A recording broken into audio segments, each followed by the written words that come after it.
जय गुरु जी, शुक्राना गुरु जी। संगत जी, गुरु जी के प्यारे प्यारे गुरु जी की गद्दी पर दर्शन कर लो और मंत्र जाप करो। ओम नमः शिवाय, शिव जी सदा सहाय। ओम नमः शिवाय, गुरु जी सदा साहिब। संगत जी, गुरु जी अनेकों रूप में हमारे साथ हमारी आके मदद करते हैं। हर जगह गुरु जी हमारे साथ रहते हैं। गुरु जी हमें दिमाग भी देते हैं। अगर कोई विपदा भी आने वाली होती है तो गुरु जी उससे भी हमें बचाते हैं। गुरु जी हमें पहले ही संदेश दे देते हैं कि इस चीज से बच जा बेटा, ये चीज नुकसान के लिए, इस चीज से बेटा दूर रहे, ये चीज नुकसान की है। अगर संगत जी, अगर आपका कोई काम नहीं हो रहा है, अगर आपका काम बार बार कोई अटक रहा है, आप जैसे कोई लोन वगैरह लेना चाह रहे हो, कोई भी चीज कर रहे हो, वो रुक रहा है, छोटी छोटी चीजों को जो कि कभी रुकता नहीं है, तो आप समझ लो इसमें गुरु जी का संदेश दे रहे, गुरु जी वो आपके लिए ठीक नहीं, उसे छोड़ दो। है संगत जी, गुरुजी जब तक नहीं चाहेंगे जब तक कुछ नहीं होगा। गुरुजी ने आपके लिए अलग ही प्लानिंग करी है। सब्र करो, गुरुजी बहुत अच्छा देंगे आपको, बहुत अच्छा देंगे। गुरुजी बेहतर नहीं बेहतरीन देंगे। जैसा कि मैं हर बार कहता हूँ, बस सब्र करो, गुरुजी का मंत्र जाप करो, शिव पुराण का पाठ करो, संगत जी सेवाएं करो। संगत जी, अगर किसी का शनि खराब चल रहा है ना, शनि, तो शनि को ठीक करने का मैं आपको एकमात्र उपाय बता रहा हूँ। संगत जी, आप किसी भी एक गरीब आदमी की, फकीर की, किसी भी एक की आप सेवा पकड़ लो, चाहे हफ्ते में एक दिन की पकड़ लो, उसे चाय प्रसाद या कुछ भी खिलाना खिला दो। या संगत जी, आप शनिवार वाले दिन मंदिर में तेल चलाना शुरू कर दो। लेकिन सबसे बेस्ट तो संगत जी यही है, आप शनिवार वाले दिन किसी भी एक फकीर को उसको भरपेट खाना खिला दो, एक टाइम का। संगत जी, ये जो सेवा करोगे ना, देखना कितनी प्यारी सेवा होगी। गुरु जी और शनि महाराज का जो भी चाल होगी ना, वो आपके जीवन में ठीक हो जाएगी। गुरु जी की अपार ब्लेसिंग मिलेगी और शनि महाराज भी आपको ब्लेसिंग्स देंगे। जय गुरु जी, शुक्राना गुरु जी। पाठ को एंड तक जरूर सुने और चैनल को सब्सक्राइब करें, बेल आइकन को प्रेस करें। जय गुरु जी। जय गुरु जी। ब्रह्मा और विष्णु को भगवान शिव के शब्दमय शरीर का दर्शन। ब्रह्मा जी कहते हैं कि मुनि श्रेष्ठ नारद, इस प्रकार हम दोनों देवता गर्व रहित हो निरंतर प्रणाम करते रहें। हम दोनों के मन में एक ये अभिलाषा थी कि इस ज्योतिर्लिंग के रूप में प्रकट हुए परमेश्वर प्रत्यक्ष दर्शन दे। भगवान शंकर दीनों के प्रतिपालक, अहंकारियों का गर्व चूर्ण करने वाले तथा सबके अविनाशी प्रभु हैं। वे हम दोनों पर दयालु हो गए। उस समय वहां उन सुरश्रेष्ठ से ओम ओम ऐसा शब्द रूप नाद प्रकट हुआ जो स्पष्ट रूप से सुनाई देता था। वह नाद पलुत स्वर में अभिव्यक्त हुआ था। जोर से प्रकट होने वाले उस शब्द के विषय में यह क्या है, ऐसा सोचते हुए समस्त देवताओं के आराध्य भगवान विष्णु मेरे साथ संतुष्ट चित्त से खड़े रहे। वे सर्वथा वैर भाव से रहित थे। उन्होंने लिंग के दक्षिण भाग में सनातन आदि वर्ण आकार का दर्शन किया, उत्तर भाग में उकार का, मध्य भाग में मकार का और अंत में ओम, इस नाद का साक्षात दर्शन एवं अनुभव किया। दक्षिण भाग में प्रकट हुए आदि वर्ण आकार को सूर्य मंडल के समान तेजों में देखकर जब उन्होंने उत्तर भाग में दृष्टिपात किया, तब वहां उकार वर्ण अग्नि के समान दीप्तिशाली दिखाई दिया। मुनि श्रेष्ठ, इसी तरह उन्होंने मध्य भाग में मकार को चंद्रमंडल के समान उज्ज्वल कांति से प्रकाशमान देखा। तदंतर जब उसके ऊपर दृष्टि डाली, तब शुद्ध स्फटिक मणि के समान निर्मल प्रभा से युक्त, तुर्यातीत, अमल, निष्कल, निरूप, दर्वन, निर्द्वंद्व, अद्वितीय, शून्यमय, बाह्य और आभ्यंतर के भेद से रहित, बाह्यंतर भेद से युक्त, जगत के भीतर और बाह्य स्वयं ही स्थित, आदि मध्य और अंत से रहित, आनंद के आदिकरण तथा सबके परम आश्रय, सत्य, आनंद एवं अमृत स्वरूप पर भ्रम का साक्षात्कार किया। उस समय श्री हरि यह सोचने लगे कि यह अग्निशतम यहाँ कहाँ से प्रकट हुआ है। हम दोनों फिर इसकी परीक्षा करें।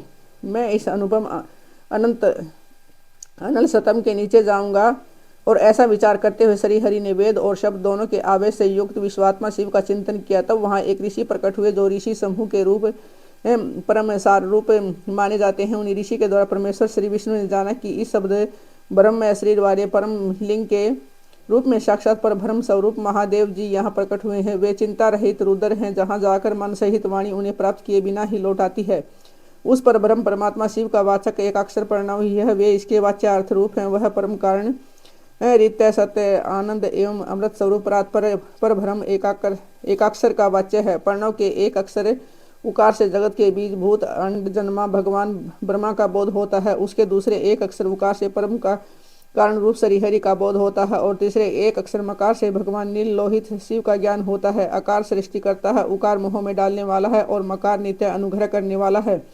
मकार बोध्य सर्वव्यापी शिव बीजी है और अकार संज्ञक मुझ ब्रह्मा को बीज कहते हैं। उकार नामधारी श्रीहरि योनि है। प्रधान और पुरुष के भी ईश्वर को महेश्वर, जो महेश्वर हैं वे बीजी बीज और योनि भी हैं।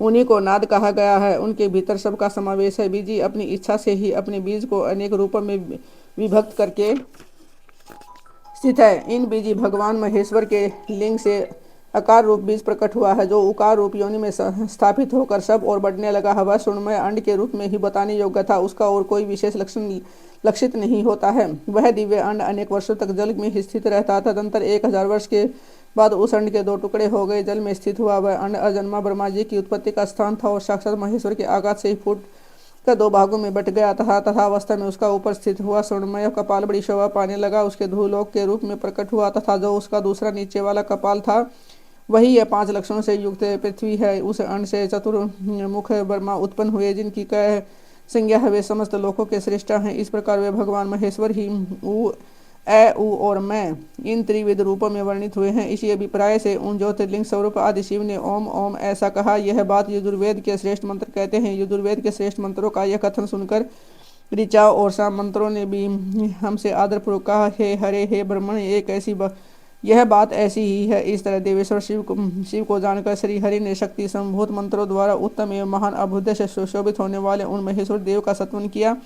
इसी बीच में मेरे साथ विश्व पालक भगवान विष्णु ने एक और भी अद्भुत एवं सुंदर रूप देखा। मुने यह रूप वह रूप 5 मुखों और 10 भुजाओं से अलंकृत था। उनकी कांति कर्पूर के समान गौर थी। वह नाना प्रकार की छटाओं से छविमान और भांति भांति के आभूषणों से विभूषित था। उस परम उदार महापराक्रमी और महापुरुष के लक्षणों से संपन्न अत्यंत उत्कृष्ट रूप का दर्शन करके मैं और श्री हरि दोनों के तात हो गए। तत्पश्चात परमेश्वर भगवान महेश प्रसन्न हो अपने दिव्य शब्दमय रूप को प्रकट करके हंसते हुए खड़े हो गए। उकार उनका मस्तक और आकार ललाट है। इकार दाहिना और इकार बाया नेत्र है। उकार को उनका दाहिना और उकार को बाया कान बताया जाता है। ऋकार उन परमेश्वर का दाया कपोल हो। ऋकार बाया लरी और लरी ये उनकी नासिका के दोनों छिद्र हैं। एकार उन सर्वव्यापी प्रभु का ऊपरी ओष्ठ है और एकार उदर ओकार तथा ओंकार ये दोनों कर्मश है। उनकी ऊपर और नीचे की 2 दंत पंक्तियां हैं। अंग और अंग इन देवादि देवशूलधारी शिव के दोनों तालु हैं। क आदि 5 अक्षर उनके दाहिने 5 हाथ हैं और च आदि 5 अक्षर बाहिने 5 हाथ। ट आदि और तय आदि 5 अक्षर उनके पैर हैं। पकार पेट है और फकार को दाहिना पार्श्व बताया जाता है और बकार को बायां पार्श्व। भकार को कंधा कहते हैं। मकार उन योगी महादेव शंभु का हृदय है। यह से लेकर श तक 7 अक्षर सर्वव्यापी शिव के शब्द में शरीर की 7 धातुएं हैं। हकार उनकी नाभि है। अक्षर को मरैंड कहा गया है। इस प्रकार निर्गुण एवं गुण स्वरूप परमात्मा के शब्द में रूप को भगवती उमा के साथ देखकर मैं और श्री हरि दोनों के साथ हो गए। इस तरह शब्द में ब्रह्ममय शरीरधारी महेश्वर शिव का दर्शन पाकर मेरे साथ श्री हरि ने उन्हें प्रणाम किया और पुनः ऊपर की ओर देखा। उसमें उन्हें 5 कलाओं से युक्त ओंकार जनित मंत्र का साक्षात्कार हुआ। तत्पश्चात महादेव जी का ओम तत्वमसि यह महावाक्य दृष्टिगोचर हुआ, जो परम उत्तम मंत्र रूप है। वह शुद्ध स्फटिक के समान निर्मल है। फिर संपूर्ण धर्म और अर्थ का साधक तथा बुद्धि स्वरूप गायत्री नामक दूसरा महान मंत्र लक्षित हुआ, जिसमें 24 अक्षर हैं तथा चारों पुरुषार्थी रूप फल देने वाला है। तत्पश्चात मृत्युंजय मंत्र, फिर पंचाक्षर मंत्र तथा दक्षिणा मूर्ति संज्ञक चिंतामणि मंत्र का साक्षात्कार हुआ। और इस प्रकार 5 मंत्रों की उपलब्धि करके भगवान श्री हरि उनका जप करने लगे। तदंतर ऋक यजु और साम ये जिनके रूप हैं, जो ईशो के मुकुटमणि ईशान और पुरातन पुरुष है। इनका हृदय अघोर अर्थात सौम्य है, जो हृदय को प्रिय लगने वाला सर्वगु है। सदाशिव है, जिनके चरण वाम परम सुंदर हैं, जो महान देवता हैं और महान सर्पराज को आभूषण के रूप में धारण करते हैं। जिनके सभी और पैर और सभी और नेत्र हैं, जो मुझ ब्रह्मा के भी अधिपति कल्याणकारी था श्रेष्ठी पालन एवं संहार करने वाले हैं। उन वरदायक सांब शिव का मेरे साथ भगवान विष्णु ने प्रिय वचनों द्वारा संतुष्ट चित्त से सत्वन किया।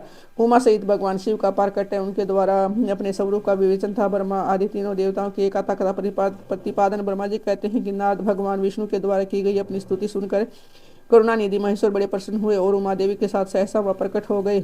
उस समय उनके 5 मुख और प्रत्येक मुख में 3-3 नेत्र शोभा पाते हैं। बाल देश में चंद्रमा का मुख सुशोभित था। सिर पर जटा धारण किए हुए गौरव विशाल नेत्र शिव ने अपने संपूर्ण अंगों में विभूति लगा रखी थी। उनके 10 भुजाएं थी। कंठ में नील चिन्ह था। उनके श्री अंग समस्त आभूषण से विभूषित थे। उन सर्वांग सुंदर शिव के मस्तक भस्म त्रिपुण से अंकित थे। ऐसे विशेषणों से युक्त है परमेश्वर महादेवी देव जी को भगवती उमा के साथ उपस्थित देख मैंने और भगवान विष्णु ने पुण्य प्रिय वचनों द्वारा उनकी स्तुति की। तब पापहारी करुणा कर भगवान महेश्वर ने प्रसन्नचित होकर उन्हें श्री विष्णु देव को सवास रूप से वेद का उपदेश दिया। उन्हें उनके बाद शिव ने परमात्मा श्री हरि को गुह ज्ञान प्रदान किया। फिर उन परमात्मा ने कृपा करके मुझे भी वह ज्ञान दिया। वेद का ज्ञान प्राप्त करके तात हुए भगवान विष्णु ने मेरे साथ हाथ जोड़ महेश्वर को नमस्कार करके पुनः उनसे पूजन की विधि बताने तथा सदुपदेश देने के लिए प्रार्थना की। ब्रह्मा जी कहते हैं कि मुनि श्री हरि की यह बात सुनकर अत्यंत प्रसन्न हुए। कृपा निदान भगवान शिव ने प्रतिपूर्वक यह बात कही। श्री शिव बोले, श्रेष्ठ गण, मैं तुम दोनों से भक्ति से निश्चय ही बहुत प्रसन्न हूँ। तुम लोग मुझ महादेव की ओर देखो। इस समय तुम्हें मेरा स्वरूप जैसा दिखाई देता है वैसे ही रूप का प्रयत्न पूर्वक पूजन चिंतन करना चाहिए। तुम दोनों महाबली हो। मेरे स्वरूप बोता प्रकृति से प्रकट हुए हैं। मुझे सर्वेश्वर के दाएं बाएं अंगों से तुम्हारा आविर्भाव हुआ। ये लोक पितामह ब्रह्मा मेरे दाहिने पार्श्व से उत्पन्न हुए हैं और तुम विष्णु मुझ परमात्मा के वाम पार्श्व से प्रकट हुए हो।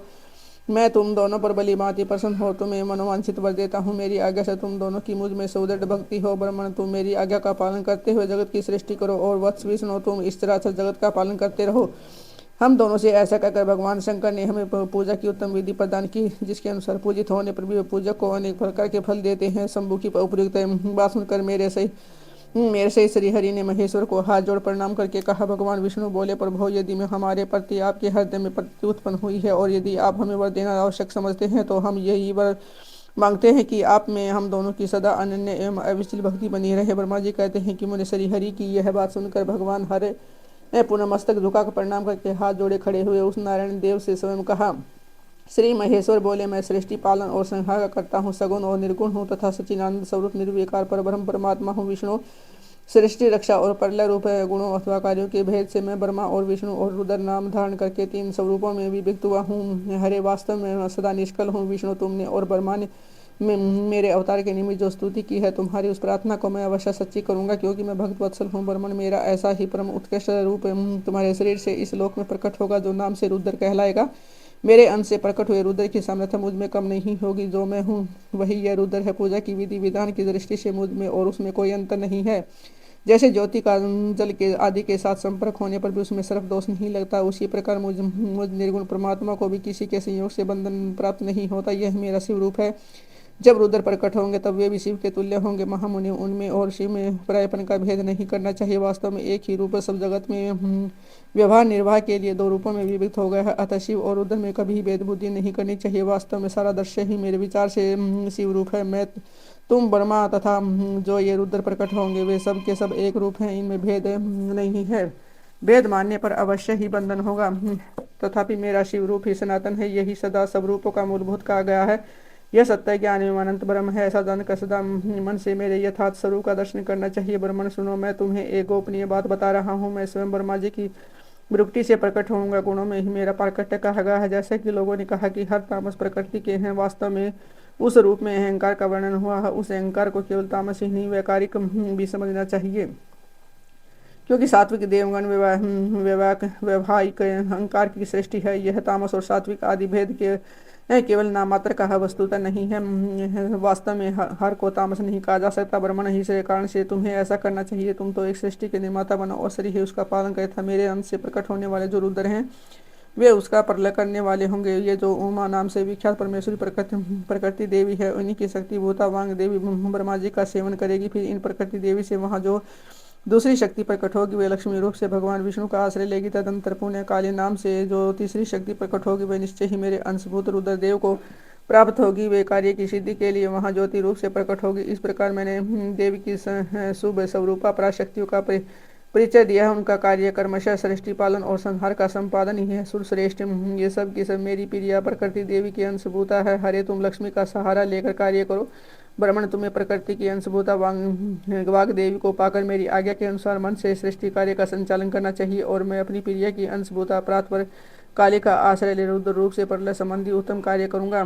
तुम सब लोग अवश्य ही संपूर्ण आश्रमों तथा उनसे भिन्न अन्य अन्य विविध कार्यों द्वारा चारों वर्णों से भरे हुए लोक की सृष्टि एवं रक्षा आदि करके सुख पाओगे। हरे, तुम ज्ञान विज्ञान से संपन्नता संपूर्ण लोगों के हितैषी हो। अतः मेरी आज्ञा पाकर जगत में सब लोगों के लिए मुक्तिदाता बनो। मेरा दर्शन होने पर जो फल प्राप्त होता है वही तुम्हारा दर्शन होने पर ही भी प्राप्त होगा। मेरी यह बात सत्य है, इसमें संशय के लिए स्थान नहीं है। मेरे हृदय में विष्णु है, विष्णु के हृदय में मैं हूँ। इन दोनों में अंतर नहीं समझता वही मुझे विशेष प्रिय है। मेरे श्री हरि मेरे बाएं अंग से प्रकट हुए हैं। ब्रह्मा का दाहिने अंग से प्रकट हुआ हो और महाप्रलय काली विष्णुआत्मा रुद्र मेरे हृदय से प्रादुर्भूत होंगे। विष्णु में ही सृष्टि पालन और संहार करने वाले राजा आदि त्रिविध गुणों द्वारा ब्रह्मा विष्णु और रुद्र नाम से प्रसिद्ध हो। तीन रूपों में पृथक पृथक प्रकट होता है। साक्षात शिव गुणों से भिन्न है, वे प्रकृति और पुरुष से भी परे हैं। अद्वितीय, नित्य, अनंत, पूर्ण एवं निरंजन पर ब्रह्म परमात्मा है। तीनों लोकों का पालन करने वाले श्री हरि भीतर तमोगुण और बाहर सत्वगुण धारण करते हैं। त्रिलोकी का संहार करने वाले रुद्रदेव भीतर सत्वगुण और बाहर तमोगुण धारण करते हैं। त्रिभुवन की सृष्टि करने वाले ब्रह्मा जी बाहर और भीतर से भी रजोगुणी ही है। इस प्रकार ब्रह्मा विष्णु तथा रुद्र इन तीनों देवता में गुण है, परंतु शिव गुणातीत माने गए हैं। विष्णु, तुम मेरी आज्ञा से इन सृष्टि कथा पितामह का प्रसन्नता पूर्वक पालन करो। ऐसा करने से तीनों लोकों में पूजनीय होगे। जय गुरु जी, शुक्राना गुरु जी। संगत जी, गुरु जी का आनंद शुक्राना, अलग बात कराना। संगत जी, जैसा कि मैं आपको बताता हूँ, हर पाठ में आपके लिए एक विशेष ब्लेसिंग्स होती है। हर एक चीज़ को आप ध्यान से सुने, आपको ऐसी ब्लेसिंग मिलेगी जो आपने कल्पना भी नहीं की होगी। संगत जी, हैप्पी न्यू ईयर सभी को, आपको नया साल मुबारक हो। गुरु जी आपको खूब ब्लेसिंग्स दे। जय गुरु जी, शुक्राना गुरु जी।